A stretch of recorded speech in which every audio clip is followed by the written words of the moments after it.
What is going on, ladies and gentlemen? My name is Nikolai Espresso, and welcome back to another Advanced Warfare video here today on my channel. Today we're going to be talking about is Advanced Warfare as a whole, what the state of it is right now at the moment. Now, right now, we're 2 months into Advanced Warfare's life cycle, and there is a lot that can be said about this. Now, on my part, it's not really much other than good things, because personally, I think that this is a great Call of Duty title. There are some problems, yes, but for the majority of it, I think it's pretty decent. As well as somebody covering it from the very beginning, I may be a little bit biased, but the thing is, with Ghosts, I didn't enjoy the game at all, so I was looking for anything that was a change up from what we had previously, and this was a nice little escape for it. Now, like I said, 2 months in, there are still problems, but there are a majority of good things in the game as well. So let's get right into some of the stuff that we can be talking about here today. Probably the biggest is the multiplayer, and moving a little bit more in depth there, let's talk about balance first.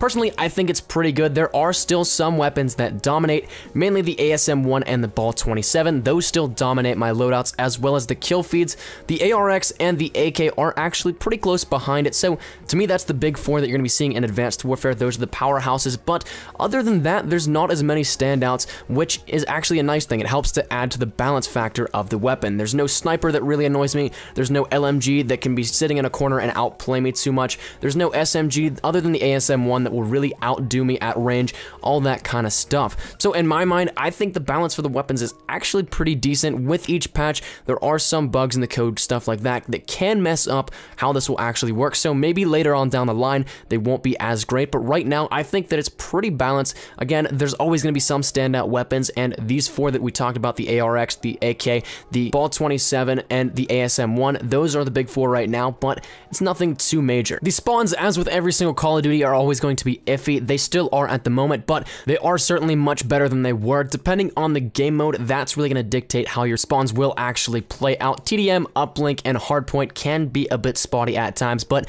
domination and game modes like that with controlled spawns, they're still pretty decent and have gotten better since the game started. Moving along, the game modes, I really like these. Uplink is the newest addition to the game mode family in Call of Duty. Uplink is a great mode to bridge the gap between CTF and Blitz, all while keeping CTF in the rotation. Infected is a pretty nice party game to bring back. I'm glad that they actually did bring that back, though I'm still wondering where Gun Game is in terms of the party games. Time Magazine mentioned it prior to Advanced Warfare's launch, but it isn't anywhere to be found since, so could we be seeing that later in a DLC? I don't know, but I'm wondering where it is. The classics like Hardpoint and Dom still play well also. Perhaps the biggest thing that was touted whenever Advanced Warfare was announced was the customization. I really like this. There are so many options, all built off randomness and skill, so you can showcase both aspects there. Supply drops help to add to this, and I really do not want to see another Call of Duty without these. This was a much needed aspect to freshen up Call of Duty. Adding a marketplace on a grander scale, and you'll make it even flourish even more. That's something that I guess can be said in a different story, a different idea for a different time, but supply drops absolutely make this game so much better. Challenges, I've never wanted to complete so many more before, especially for all the camos. The mastery on the weapons with the royalty gear, that looks unreal in my opinion. I cannot wait to grind out some of that after I finish some things up on my account.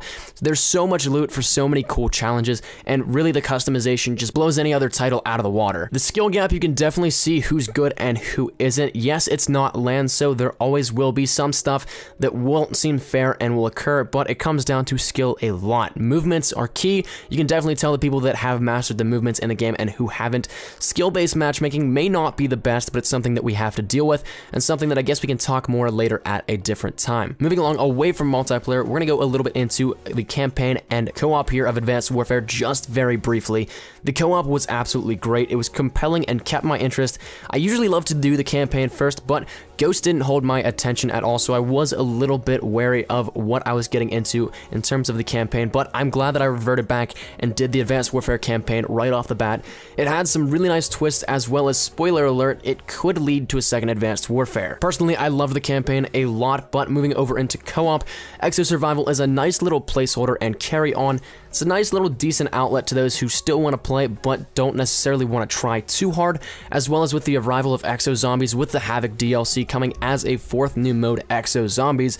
I can't even begin to explain my excitement with this. This is going to catapult so much. I can't wait to bring videos on it. I can't wait to cover it and just grind it out completely. But now, touching all bases, I really would probably give Call of Duty Advanced Warfare an 8 out of 10 maybe.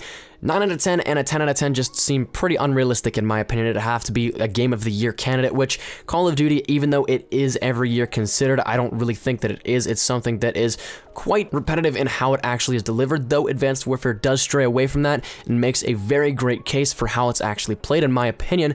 I really do like this title. I'm not going to give it a 9 out of 10 or a 10 out of 10, but an 8 out of 10 seems pretty fair in my mind, and after all that I go through in Advanced Warfare, the only thing that I really dislike tremendously are the people that actually play it. The playstyles of some people are just terrible and really make me rage, but everything else about the game I absolutely love. So 8 out of 10 for Advanced Warfare so far, 2 months in. Let me just get a thing down there in the comment section down below. That's where we're going to end it today. I'd love to hear your thoughts and opinions on the game itself right now, 2 months into the game life cycle. What do you think of Advanced Warfare? If you did like the video, be sure to leave a like rating down below. Any shares to your Facebook, Twitter, and or MySpace. If you're OG like that, always greatly appreciate it. If you're new here, be sure to subscribe for the best of Call of Duty Advanced Warfare content. Any new news information, you guys know exactly where to find it right here on my channel. Thank you guys once again so much for watching. My name's Nikolai Espresso. As always, hope you guys are having a great day.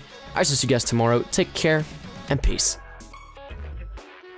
Surprise, motherfucker.